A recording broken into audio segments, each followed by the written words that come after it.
good day to you, welcome back to Marvel Contest of Champions, so it is, and a brand new video that is focused on classifications of champions. Yes, this is a sequel to a previous video that I've done. In that particular video, I earmarked some champions that I felt that based on comic book source material and maybe on community feel that they shouldn't be classed in a certain kind of way. And if you did want to check out that video, the link to that is in the description below. Which then brings me on to this video, which is 7 more champions that I feel, and the community feel, are classed incorrectly based on the same thing as we discussed in that video. So, hey, let's jump into the game. Yeah, cool transition there to kind of go from out the game into the game. They'll love that in Czech Republic. Let's begin our discussion with Hulk Ragnarok. Now, there's a lot of discussion whether he should be a skill based on the same transactional things as Thor Ragnarok. And you're probably screaming at me going, what the hell are you talking about? How can that be comparable to that? He's a science, of course. That may be true, but why then did Thor Ragnarok become a skill at the point of them becoming more of a gladiator? It's kind of odd.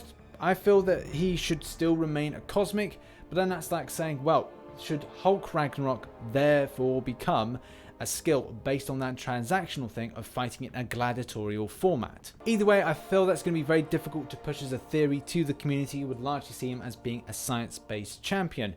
But either way, he's still got that aspect of transformational from the Bruce Banner aspect to indeed this kind of behemoth of a character. So I think the science may indeed stay, but it's one of these things that could be a shout that because he's on a different planet, therefore he transaction and changes as being more of a skill-based champion because he's permanently in that form. If you look at World War Hulk, if you look at even Thor Ragnarok, the film, there's a lot of things I think people will be very 50-50 about maybe an opinion that he could indeed be a skill. Next up is Punisher 2099.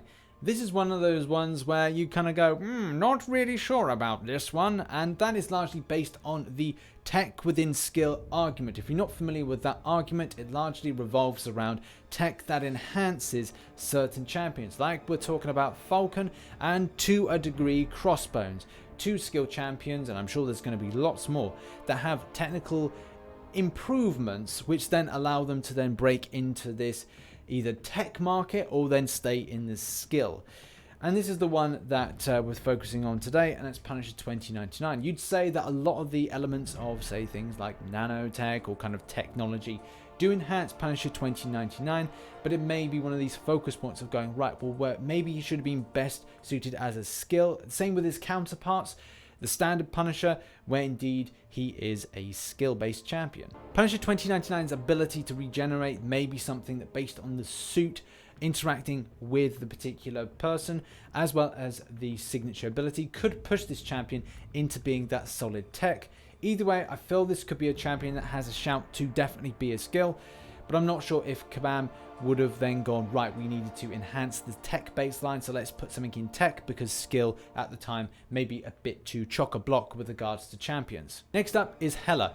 This one for me is either a mystic or it is indeed a cosmic, and it feels like when the champion was introduced, it could be a good idea to then put it over into the mystic line. There are mystic abilities within this champion, but mainly the focus is all about cosmic power and obviously the ferocity that Hela has as a champion as well as a character. We saw her destructive force when it comes to the film Thor Ragnarok. So yes, it does seem like a better shout to be a cosmic, but I felt there may have been slight changes that could then put this champion into a mystic. And before anybody jumps on me and goes, why are you talking about that as a potential argument? Again, as I reiterated, Mystic line needs a serious amount of buffing with regards to new champions to be added in.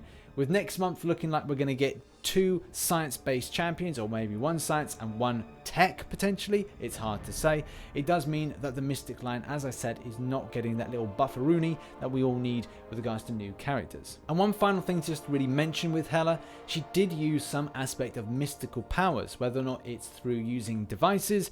It's a case that she was able to channel some sort of mystic-based powers. So it would be a good shout to kind of like say, could she have been a mystic rather than being a cosmic? Next up is MODOK, and MODOK is pretty cool as a champion, but the argument point is he tech or is he science? And he's been put in the science, but I think a lot of people will feel his advancements really put him into more of a tech line. A lot of his powers, yes, do draw from scientific advancements, but at the same time, a lot of that goes in conjunction with tech. I think Kabam's perspective of when they put him in looked at the fact that maybe the science line needed more champions that were more substantial, and therefore didn't like say, hey, we've got 75% bad, average, or duff champions in science. We need to then add in 25% more better champions. I don't know what the thought process with that was, but I know that science line has not been as good in recent years based on champions being added in. So it was nice to see a champion that's used for a lot of things. MODOK, I know that it's used a lot in Alliance Wars defense, and the champion can have good offensive properties, but I think he's more of a kind of a good quester to a degree, but the defense in Alliance Wars is a go-to for this champion. The final point to really say is a lot of the technical advancements do look like this champion should fit into a tech format, and that'll be up to the community. The final thing to say is, what are your thoughts on this particular one? Do you think MODOK should be a tech, or do you think he should be a science? My thought process is I feel that he should be more of a tech, but he does have some kind of mutations and kind of scientific improvements which do keep him strongly in the science. He'll either be like, and again, like I do commend Kabam with regards to deciding whether he should be A or B. You can't do half and half, so you can't do 50% one, 50% another. But they have done this for Karnak, where they've done half and half for Cosmic as well as skill. But it is important to make a decision whether he's A or whether he's B, so there's some props to that. Next up is Black Panther, and Black Panther, and also like Killmonger, and that's really the kind of the difficult one to kind of like say is that Killmonger could be in fact a tech over say being a skill-based champion, or even being a shmush with mystic champion. If we look at a lot of the comic book history and a lot of the aspects of source material, they may say that Herb provides more an improvement to body, the same way you could say that with Blade, like he is a theoretical mutation, but they would say that his powers come from mystical based properties. Either way, there's so many different argument points for this, and when you're looking at a champion like Killmonger, his skill is largely, well, he's largely a skill. If we then look at the source material and look at his kind of like falling out and how the kind of tribes work, if we're looking at a transformation from the film, which theoretically Killmonger is, it's the Killmonger from the film Black Panther, then would you say that that is a tech, or would you say that that is a skill within a tech, or would you say it's mystic within a skill within a skill within a tech? It's a very hard argument to kind of get together. And again, would it go back to that Karnak argument, saying that, hey, would you have part of Cosmic with skill, and that's obviously Karnak, but when you're looking at this particular champion, would you have part of Mystic for the Herb that allows the powers to increase the skill level? Would you then have skill, and would you then have tech with that? Again, very difficult thing to kind of pinpoint, but I think Kabam made the right choice in putting in a skill-based champion for Killmonger, though there is shout within that to go, right, well, that should be a little bit of tech, maybe a little bit of mystic, but we'll stay as a skill-based champion, even though there is technical advances that do provide extra improvement to that particular character and champion. Next up is Dr. Octopus. This one and the next one are going to be argument points based on the science aspect, and where we had a problem kind of looking at a champion like MODOK and looking at the idea that maybe his technical advances do then put him into a tech as opposed to a science. The same is on reverse for Dr. Octopus, and Dr. Octopus obviously has science-based kind of inclinations, but at the same time the things on his back, which are tucked in at the moment, are technical advances. They just bond with the host. So yes, science created something that then was technically advanced to then go on there, but again, you could say that for everything, and I think that may be the argument point. Because something is man-made, it's man-made by science, therefore it becomes tech by means of science, or science by the means of tech. This is like a really weird argument to kind of like push, but I don't know really if that should be a case that these should be bumped over. These two characters are going to talk about this one in particular, being bumped over to the science based on scientific knowledge and principles.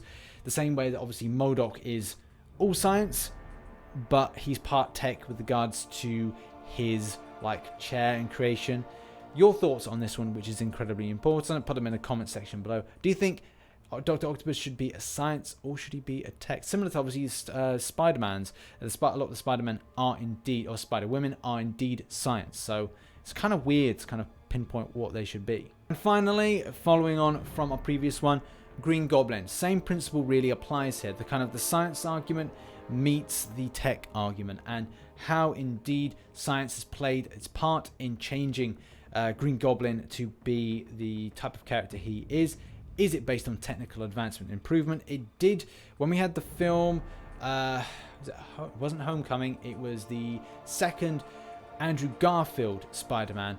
That was largely focused on the fact of technical improvements to that particular character and actor, rather than it being more of like a half and half. The science aspect was still there with regards to the serum that he injected into himself, but obviously there was an element of technical advancement. But again, goes out to you guys. What are your thoughts? These two Spider-Verse based characters and villains, should they be science or should they be tech? Your thoughts in the comment section, and the general consensus on did Kabam class these characters correctly. So that's been the video, guys. Thanks very much for watching. If you did enjoy it, hit that like button and subscribe. Make sure you have a communication in the comment section and let everybody know what your thoughts on the class system for these 7 champions. Did Kabam class them right or did Kabam class them wrong? Let us know in the comment section your thoughts on that, and maybe there's some other champions not mentioned in the previous video and this video that the classes are all wrong. Anyway, thanks so much for watching. I've been RichTheMan. Like, subscribe, hit notifications on, and always I shall catch you on the flip side. Bye bye for now.